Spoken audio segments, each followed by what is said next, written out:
আমি just 2 minute আগে গোল্ডের দোকান থেকে বাইরে আসছি, এসে একটা গাছের নিচে দাঁড়াইছি। কারণ গোল্ডের যে পরিমাণ দাম বাড়তেছে সেটা শুনে আমার শ্বাস বন্ধ হয়ে যাওয়ার কায়দা।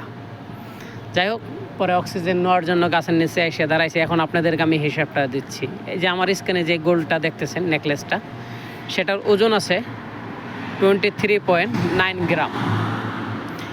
সৌদি রিয়ালে 520 রিয়াল প্লাস ট্যাক্স, 598 রিয়াল এক গ্রামের মূল্য, যা বাংলা টাকায় কনভার্ট করলে সব মিলে এই নেকলেসটার দাম আছে 4,71,300 সামথিং।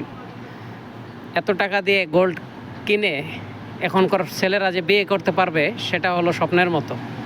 আপনাদের কি মনে হয়, সত্যি কি এত অর্থ ব্যয় করে কেউ বিয়ে করতে পারবে? যারা 20 থেকে 30 হাজার টাকা বেতন নিয়ে চাকরি করে, কমেন্ট করে জানাবেন।